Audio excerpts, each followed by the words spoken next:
Governor of the Central Bank on Sunday, January 29, 2023 announced via a press conference the extension of the deadline for the currency change exercise from January 31st, 2023 to February 10, 2023, and in keeping with the CBN Act, those in possession of the old note will be allowed to deposit such with the banks for up to 7 days after the old notes cease to be legal tender. The extension of the deadline was expected because it has never happened in our history that we had any deadline, no matter for what purpose, that was never extended. What readily comes to mind in this connection are the several deadlines often given for banks to recapitalize. The record is that such deadlines suffered multiple extensions, but the question to ask is whether it really should be so. What is the experience elsewhere, particularly with developed countries? I will be very surprised if the experience is the same. But what one would expect is that where deadlines are not extended, that the due diligence would be thorough. Before the deadline is issued, that the process must have been properly thought through. As we make progress, we would also prefer for that to be this As we make progress, we would also prefer for that to be the case here. But in my experience, I have never seen anything that was vehemently opposed like the deadline for this currency change. And the reasons are not far-fetched. With the announcement of currency change, those who have perfected strategies to buy votes for the upcoming elections were caught with their pants down. What was before now whispered as one of the likely reasons for the currency change has now appeared to be confirmed as a major driver for the currency change exercise.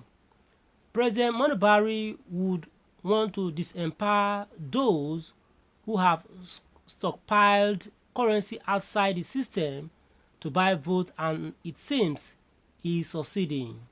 And most certainly, it is in our collective best interest for that to happen, as the preference for Nigeria at the precipice today is for leadership with character, competence, and courage.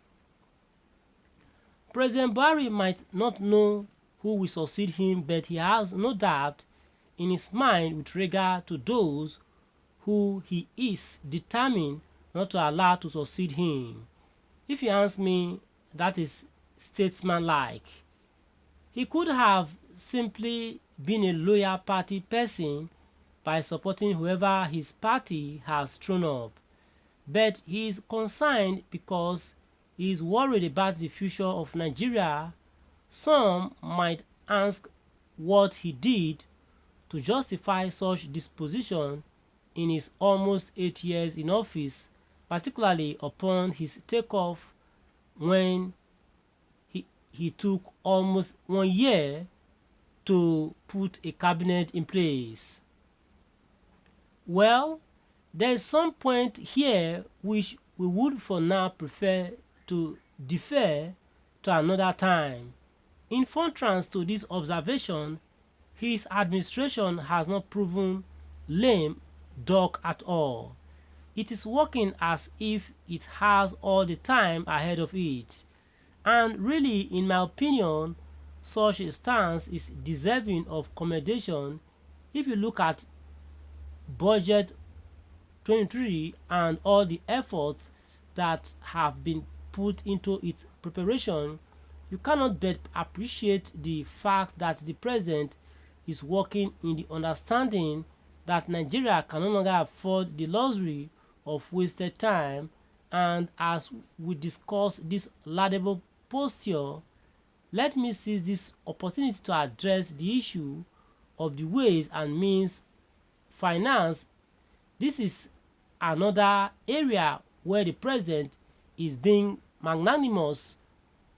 He could simply have kept quiet, and after he left the scene, we may begin to discuss that outstanding issue.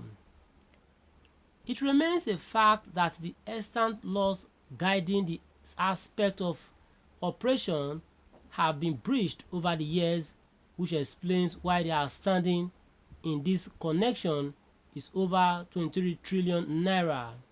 But we must bear in mind that this outstanding debt has been included as part of our debt stock, and the push to securitize this aspect of our debt is an attempt to contribute to the solution of the country's debt overhang.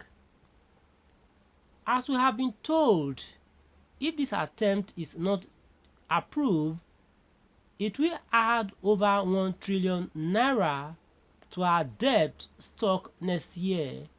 What compatriots must appreciate as we have this conversation is that if the CBN, that is a lender of last resort to the government, did not extend this accommodation, we could have ended with crisis in our hands. Spare a thought about what could have happened if the government was not able to pay salaries. We end up with a veritable crisis on our hands, so the lesser evil is to worry about its inflationary implications. But we have bought peace. Also, is it possible for the CBN to refuse to extend the accommodation when it also appreciates the crisis situation in hand as partners in progress with the fiscal authorities? My appeal to the Senate is to simply approve the restructuring. All the talk about details of what it was spent on is shadow chasing. Details of money that was spent years ago, what purpose will that serve?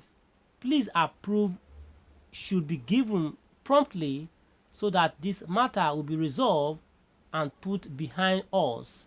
In any case, there is no value whatsoever to achieve otherwise. This ninth Senate has its reputation with regard to approvals already entrenched. No last-minute grandstanding is about to change anything. My viewers at home, what's your reaction to this? Please drop your reaction in the comment section. Your voice will be loud and clear around the world. And ensure you subscribe to our channel for more updates from Daily Express. Thanks and God bless. This is where we draw the curtain. Bye for now. Do join us in the news, please, okay? Thank you so much.